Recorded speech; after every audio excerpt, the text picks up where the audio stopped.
Well, hello, thank you for joining me today again on the Church History Trail. You're very welcome to the programme. And where we are now is we're in Mount Jerome Cemetery. And it's a Victorian cemetery, of course, but still burials in it today. And there's a Huguenot connection here, and that's why we're here. And I want to talk to you about Matthew FONTAINE Murray because he has a Huguenot connection. And Murray is spelled M-A-U-R-Y. He's nicknamed the Pathfinder of the Seas, and he's considered to be a founder of modern oceanography. Now, his book, The Physical Geography of the Sea, which was wrote in 1855, was the first comprehensive work on oceanography to be published. And Murray's uniform system of recording oceanographic data was adopted by navies and merchant marines worldwide, and was actually used to develop charts for all major sea trade routes. And how he came actually across this was he was inspired by the Bible, the Word of God, by reading Psalm 8 verse 8, where it says, "And the fish of the sea, and whatsoever passeth through the paths of the sea." And so Murray thought, well, if the Bible tells me that there's paths in the sea, then I'm going to find them. And that's exactly what he did. He done experiments, and he was able to chart the different currents, and so that greatly aided shipping. And so that's why he's known as the Pathfinder of the Sea. And all that was just by reading the Word of God. So that's a case where, for instance, the Word of God is ahead of the science of the day. There's a wee dog on top of that one, you can see. Looks like it's howling, mourning for its master. Let's see who's buried in here. So this is William Harvey. So that's the William Harvey tomb. And then this one over here is Edward Dicer. So that's the Edward Dicer tomb. Now in 1847, Murray published Wind and Current Chart of the North Atlantic. And as I say, that greatly aided the shipping industry of its day. Now, when Virginia declared secession in April 1861, Murray, who was staunchly opposed to secession, nonetheless resigned his commission in the US Navy and joined the Confederate Navy with the outbreak of the American Civil War, which of course it lasted from 1861 to 1865. And this crypt here, this gentleman was actually a surgeon for Queen Victoria, and his name is James William Cossack, I think is how you pronounce it. And as you can see, it says medical doctor. And he was born 26th of May 1788, died 25th of September 1861. But he was actually the surgeon for Queen Victoria. So Murray became the commander then of the Confederate States Navy. And Murray, of course, travelled to England, Ireland and France, acquiring ships and supplies for the Confederacy. And this mausoleum here, there used to be a bell on top of this, which is now gone, as you can see. But the reason for the bell, of course, was the lady who's buried in here. She was scared of her not being dead. And so she insisted that they put a bell up so that if she was still alive, she could ring it and let them know. And of course, that's what they used to do back in the day. They would have put a bell so that you could ring it if you were still alive. This is the family vault of T.M. Gresham, Esquire, 1840. So Murray was on his way back from the West Indies when he learnt of the collapse of the Confederacy. Now, Murray had been born in 1806, and he was born in Spotsylvania County, Virginia, which of course is near Fredericksburg. Now, the war had brought ruin to Fredericksburg, where Murray's immediate family lived. You can see the many burials around here.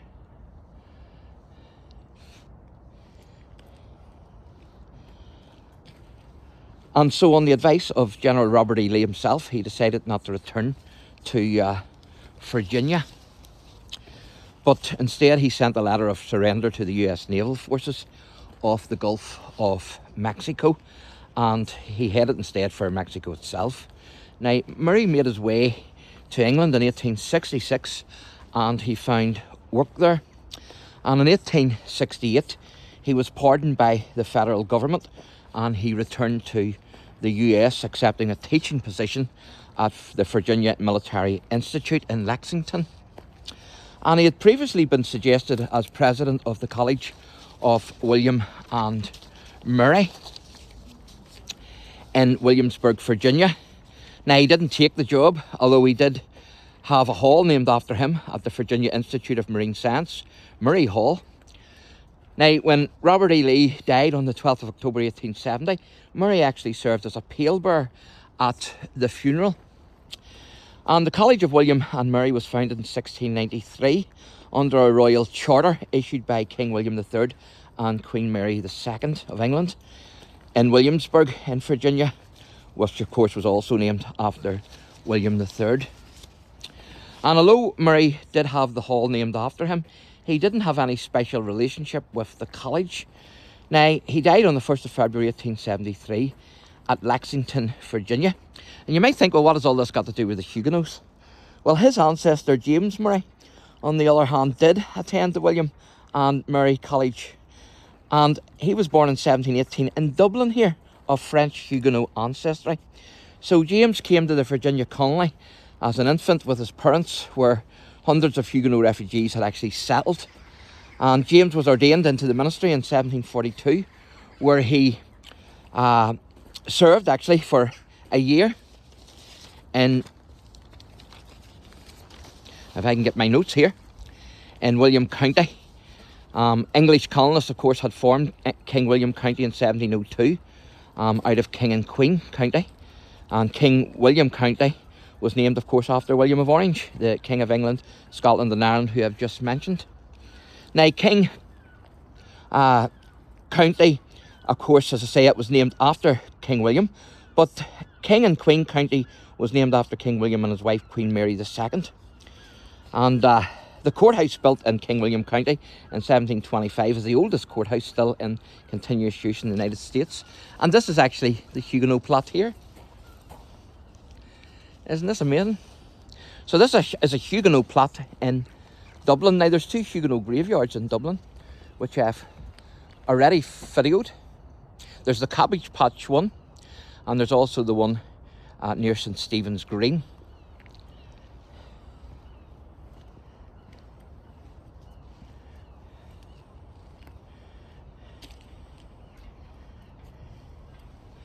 So quite amazing.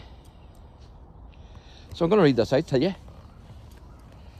It says, this plot contains remains of persons reinterred from the Reformed French Huguenot cemetery in accordance with the Act of the, whatever that says, 1986.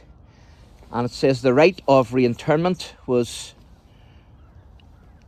celebrated by the Reverend Francis, it's the Reverend, what is that name?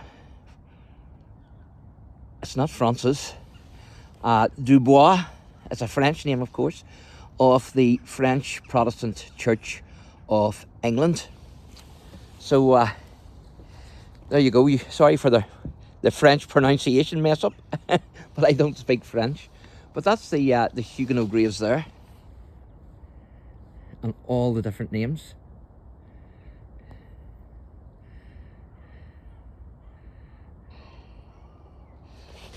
So quite amazing.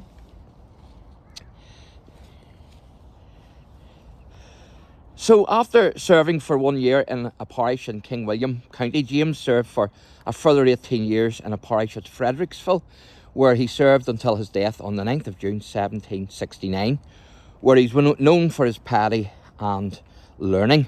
And of course, before he was a minister, he taught Thomas Jefferson, a future president, in the school that he taught in.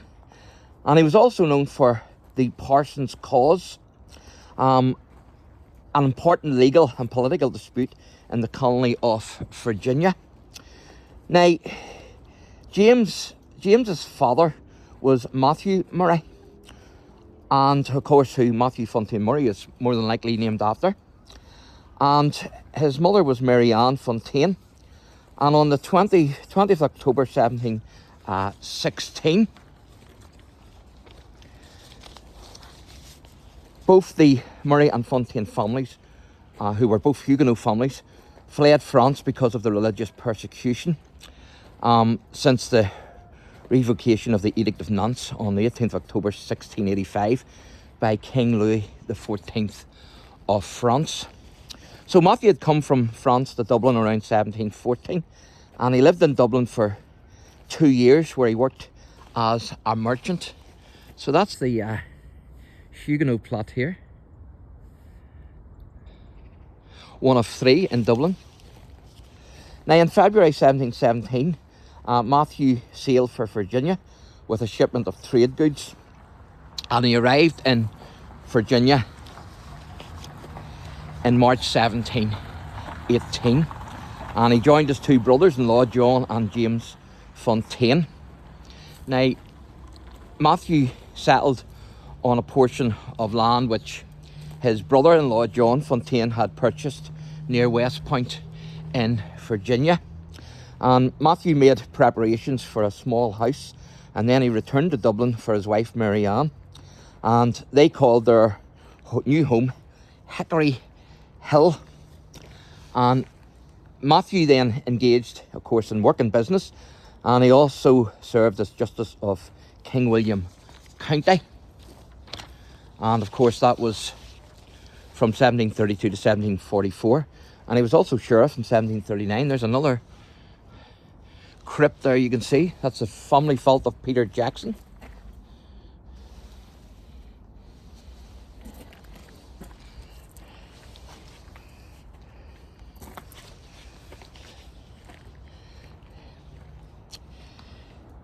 So Matthew Maury died in 1752 in King William County, Virginia, and his wife Mary Ann died on the 10th of December 1755.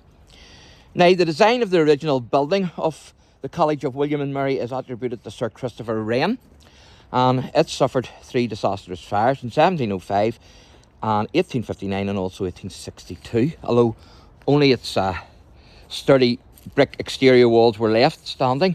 But yet after each of the fires, these were strong enough to again incorporate the main college building, and were used in the rebuilding in 1710 to 1716, 1859 and 1868 to 1869. So the walls must have been fantastic. I'm going to show you this tomb here. I'm not sure who this is. So the college was founded in 1693 under royal charter issued by King William II and Queen Mary II. King William III and Queen Mary II. And the founder of the college was the Reverend James Blair. He was a Scottish minister, and he was born in 1656, and he died on the 18th of April 1743, who was a clergyman in the Church of England. So we'll have a look and see who this is. This is Thomas Drummond. You can see the V there as a U.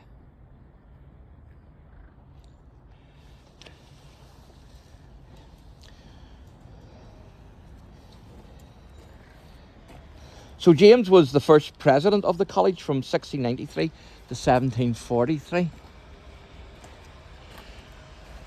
So what does James say here? His last words: "Bury me in Ireland, the land of my adoption. I have loved her well and served her faithfully."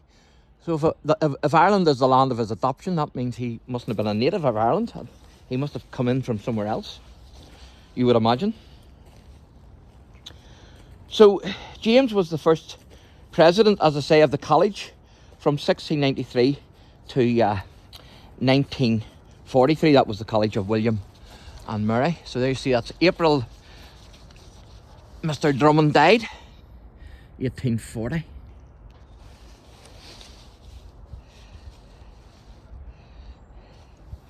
So Blair Hall in the college is actually named after him.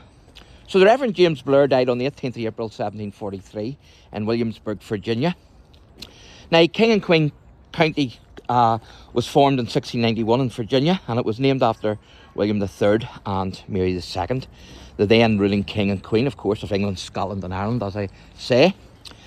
Now, in 1691, Edmund Tunstall, he deeded 1 acre of his lands to the recently formed county, and that was for a courthouse. So the courthouse and all its records were burnt on the 8th of April 1828, with the courthouse being rebuilt on the same site shortly after. Now, during the American Civil War, the courthouse and its records were actually burnt again, and Union Colonel Ulrich Dahlgren led a group of about 150 soldiers to march on the 2nd of March 1864 through King and Queen County after an aborted attack on Richmond. And the colonel was killed near the courthouse, and in retaliation on the 10th of March in 1864, Union forces burnt the courthouse, the jail, the clerk's office and all of the private homes in the village except the tavern. And so one of the houses that was burnt was believed to be the home of Edmund Tunstall, who gave the land for the courthouse in 1691. And Robert Pollard, who was a clerk of the court, was living in the old Tunstall home at this time, and it was promptly rebuilt on its original foundations. And it's believed that the County Court of New Kent met in the old Tunstall house on the 29th of September and 9th of October 1690 before King and Queen County was formed. And of course, Edmund Tunstall himself, he was born around 1660 and he died before 1707. So there you go.